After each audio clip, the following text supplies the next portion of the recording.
Alright, welcome to the worst automotive channel on YouTube, possibly the worst channel on YouTube. And this is something a little different today. Not quite sure if it's going to be the usual 10 minutes, but this is that V12 I've been talking about a lot. Now, this would be far away. This would be a far away project, but it seems like most people want to see the V12 done. And yeah, this is what shape it's in. Now, granted, it is under an awning, but it has been out of the car in the elements for a long time, a couple of years. I think a couple of years. I think 12. It's been out for a long time. Same years as a number of cylinders. But so long as it rotates, that'd be fine. Open it up and just replace all the, open it up, do a rebuild, and it'd be like a brand new motor. Heck, even if I couldn't get parts for it, just get gaskets and stuff and put new rubber and everything all in it. Remove the emissions. But yeah, this was that V12 5.3 liter all aluminum overhead cam. There's the jet.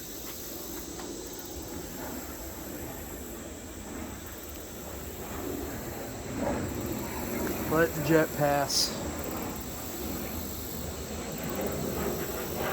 Well, yeah, this is that V12 I was talking about, putting in that the Jaguar V12, or the 5.3 liter.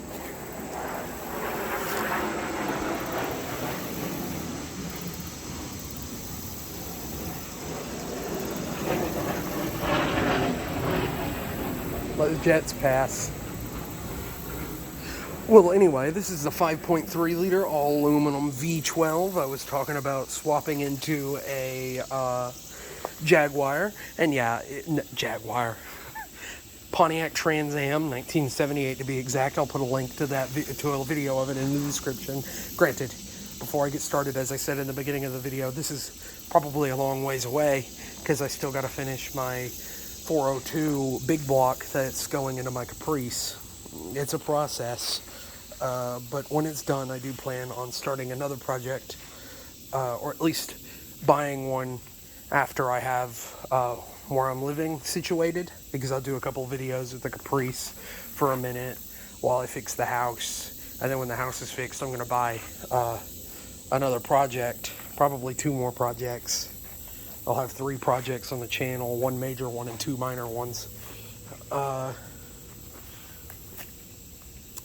But as I said, this one looks pretty rough because it's been out for a while, and it probably is rough. Now, this particular motor only has, I think, 23,000 miles on it. Of course, that doesn't matter anymore because all the rubber is probably bad, and it is sealed up, so I don't think anything would be inside the motor, but I bet it would still turn over, and the grooves probably ain't that bad in it, so you could probably get away with just putting new rubber all in it, removing the smog emissions, and I'm going to get rid of those terrible Lucas stuff. Now, again, this is not my motor yet.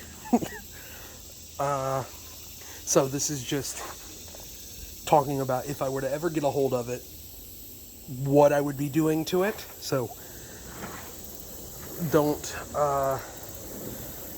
going to talk about it like it's mine, but it's not mine, so keep that in mind. Here comes another jet.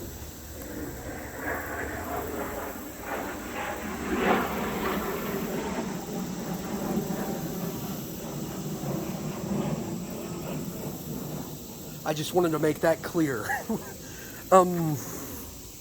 But yeah, I was thinking about getting rid of, if I were to do able to do the V12 swap into that Pontiac, I was thinking about getting rid of all these garbage electronics because they weigh the motor down and there's a lot of emission controls and everything in it.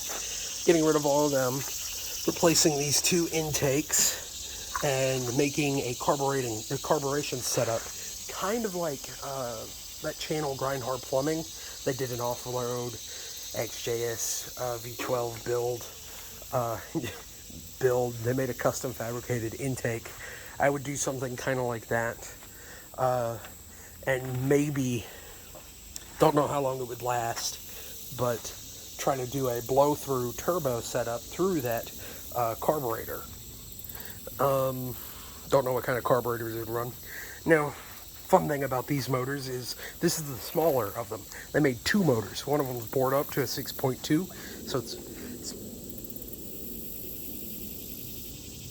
basically the same thing as an LS. Exact same for this one. This is the same thing as a Vortec V8, just four more cylinders. I mean, same exact thing, obviously.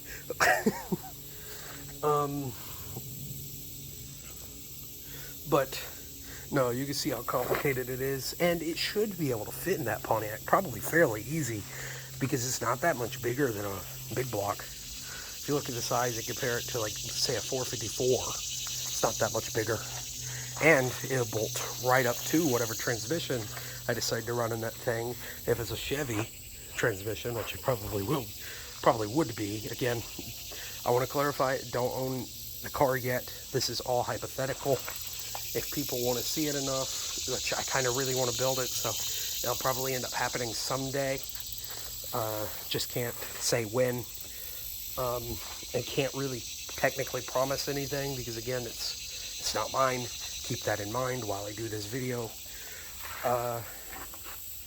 This is just talking about some thoughts, and if people would want to see it or not.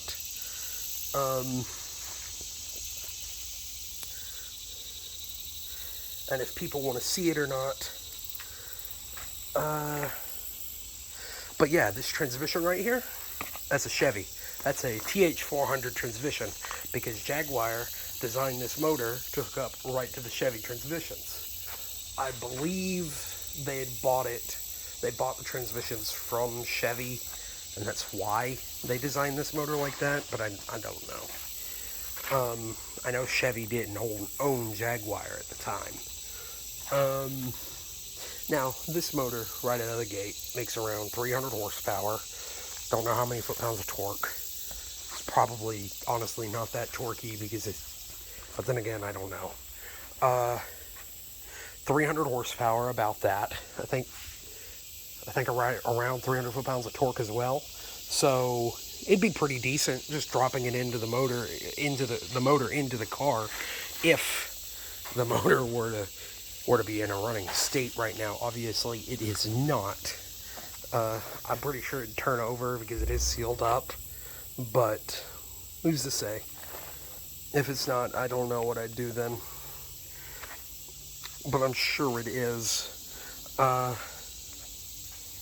very seriously doubt it wouldn't.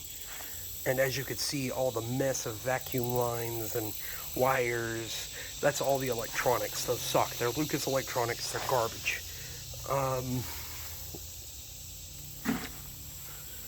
I wonder if they make a supercharger for this. See a supercharged V12 in a 1978 Pontiac Trans Am. But yeah, it's a pretty decent motor, and these motors, to give them credit, are not as bad as what people say. Now, they're not the best V12 in the world, but as far as me probably ever owning an actual V12, this would probably be the closest I'd ever come, or I'd ever have. I think it'd be fun to build a truck motor V10 from like a Dodge, because I couldn't get a Viper engine. A poor man's Viper motor. Anyway, that's going off track. But yeah, I was thinking it'd be cool to see a carbureted setup. Do about try to get to around 420, 450 horsepower out of this thing. If I were to ever get a hold of it. Because I think that'd be really cool to see with a turbo blow-through carbureted setup. If I can find injectors that I could afford, it would be, I could leave it fuel injected, but have a better computer system on it, like something a Holly or something like that, and have it turboed even easier. But just mainly asking and talking about I'm talking about some of the ideas I had for this motor. But if you have any other suggestions, again, keep in mind, this is not mine. It might be someday, but this is not mine. This is just a hypothetical, just me making an excuse to talk about something. If I can make it happen, I will, but it is not mine right now. So just keep that in mind. I'm just talking. This is hypothetical, just making an excuse to talk about something. But yeah, just let me know what you'd think would be cool to be done to some of these. And if I can do it one day, I will. But yeah, I guess with that, I'm going to go ahead and say I actually managed to make this video 10 minutes, so it get suggested more often. Cool. With that, I'm going to go ahead and say, if you made it this far into the video, thank you for watching. And if you want to support the channel, the best way to do that is to like, comment, subscribe, and share. But just spread the word of the channel around. But other than that, I'm going to go ahead and say thank you for watching, and have a good one.